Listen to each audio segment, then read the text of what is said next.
Friends, welcome to my YouTube channel. UP triple SSC junior assistant 5512 के result को लेके एक बड़ी अपडेट सामने आ रही है। जैसा कि आज बच्चे आयोग गए थे और कम से कम 80 बच्चे थे, 80-90 बच्चे थे।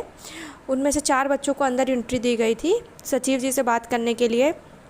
जब बच्चे अंदर गए, उन्होंने अपनी बात रखी तो सचिव जी का पहला मतलब फ़र्स्ट ऑफ ऑल तो ये कहना था कि अगर आप लोग ऐसे ही बार बार आते रहेंगे तो हम आपका रिज़ल्ट उतना ही डिले करते रहेंगे। आप लोग बार बार आयोग आना बंद करिए।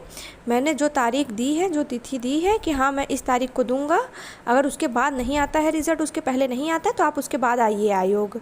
उसके पहले अगर आप लोग बार बार आएंगे तो आप लोग का रिज़ल्ट हम उतना डिले करते जाएंगे।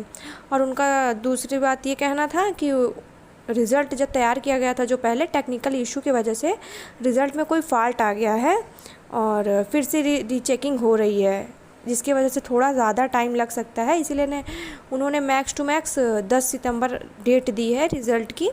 तो आप लोग तब तक इंतज़ार करिए, आपका फ़ाइनल रिज़ल्ट आपको देखने को मिल जाएगा। देखिए, आयोग के बाद की ना कोई वैल्यू है, ना वहाँ ही किसी स्टूडेंट के फ्यूचर को लेकर उनको कोई टेंशन है। सीधे सीधे बच्चों की ज़िंदगियाँ बर्बाद हो रही हैं। आज तो हमारे यही यूपी ट्रिपल एसएससी का एक स्टूडेंट था जिसने सुसाइड कर लिया। मतलब फ्रस्ट्रेशन, इंसान इतना ज़्यादा फ्रस्ट्रेट हो जा रहा है कि इंसान के पास कोई ऑप्शन ही नहीं बच रहा है। इंसान इकोनॉमिकली, मेंटली, फिज़िकली हर तरीके से इतना थक चुका है, इतना परेशान हो चुका है। लेकिन इस आयोग के ऊपर कोई फ़र्क नहीं पड़ने वाला, इनके कान में जूं नहीं रेंगने वाली है। और बाकी आप लोग पेशेंस रखिए। देखिए, अब हम लोग के हाथ में कुछ नहीं है। ये रिज़ल्ट जब चाहेगा तभी घोषित करिएगा। आप लोग 10 बार जाइए, 20 बार जाइए, उसको कोई फ़र्क अब नहीं पड़ने वाला है। और रही बात रक्षाबंधन के पहले रिज़ल्ट, अब किसी भी हाल में मैं आपको बता दूं, आपका रिज़ल्ट जो है रक्षाबंधन के पहले नहीं आने वाला है।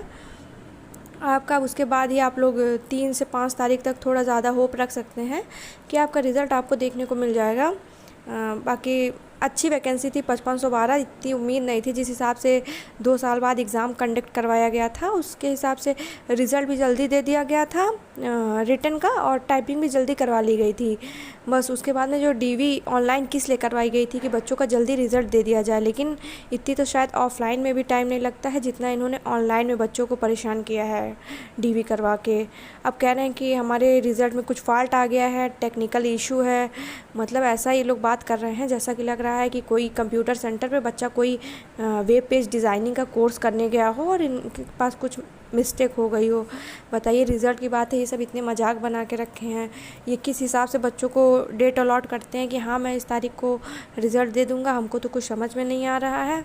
बाकी आप लोग पेशेंस रखिए, रिज़ल्ट अच्छा ही आएगा। 54 पोस्ट का आपने रिज़ल्ट देखा ही है, कट ऑफ बहुत ज़्यादा नहीं आगे गई है, तो इसमें भी आप लोग होप रखिए कि आप लोग को पॉजिटिव रिज़ल्ट ही देखने को मिलेगा।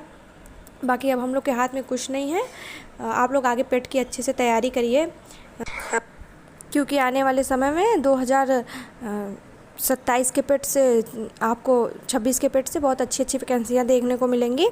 अगर आप ये टारगेट करके चलिएगा कि आपका स्कोर जो हो 70 प्लस होना चाहिए, ताकि आप सारे एग्ज़ाम में बैठ सकें। और रही बात जूनियर असिस्टेंट 5512 को लेके, ये बहुत निराशाजनक वाली बात है। जो बच्चों के साथ किया जा रहा है वो बहुत गलत है। डेट पे डेट दी जा रही है।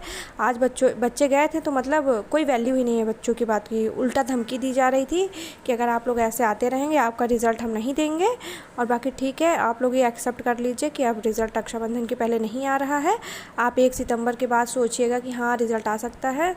बाकी ठीक है, हम खुद एक एस्पिरेंट हैं, क्या चीज़ें इंसान को झेलनी पड़ती हैं। कभी कभी तो जो लोग जानते रहते हैं कहते हैं कब आएगा रिज़ल्ट, हम लोग डेट पे डेट देते हैं ना, तो उनको ये लगता है कि हम लोग झूठ बोल रहे हैं। और यही चीज़ें सबके साथ हो रही हैं, लेकिन वो ये सब चीज़ें उनको बिल्कुल नहीं समझ में आएंगी। यहाँ अभी एक बच्चा सुसाइड किया है, अगर 10 बच्चे भी सुसाइड कर लेंगे इनके ऊपर कोई प्रभाव पड़ने वाला नहीं है। बाकी आप लोग इस चीज़ से बेफिक्र रहिए कि कट ऑफ बहुत ज़्यादा नहीं जाएगी। 60 प्लस तो बहुत मुश्किल है, किसी भी कैटेगरी की हो 60 प्लस किसी भी कैटेगरी की कट ऑफ नहीं जाने वाली है। बाकी अच्छे से आप लोग तैयारी करिए। किसी भी तरीके की कोई भी क्वायरी हो आप कमेंट में बताइए, हम ज़रूर उसका रिप्लाई करने की पूरी कोशिश करेंगे। और जो फीमेल्स होती हैं उनका भी बहुत कमेंट आता है कि हमारा इतना नंबर है, तो मैं हर वीडियो के माध्यम से आप लोग को बताती हूँ कि जितनी भी फीमेल्स हैं उनका अब तो मैं कहती हूँ 48 से 52 नंबर, ये कोई रेंज नहीं है। इतने नंबर मतलब इसके बीच में कट ऑफ रहने की बहुत ज़्यादा संभावना है, प्रबल संभावना है। तो जिन फ़ीमेल का 52 नंबर है वो 100% चांस है कि उनका सिलेक्शन हो जाएगा, और जिनका 48 नंबर है वो बढ़िया होप रख सकती हैं, बड़ी वैकेंसी थी कि उनका भी फाइनल सिलेक्शन हो जाएगा। धन्यवाद।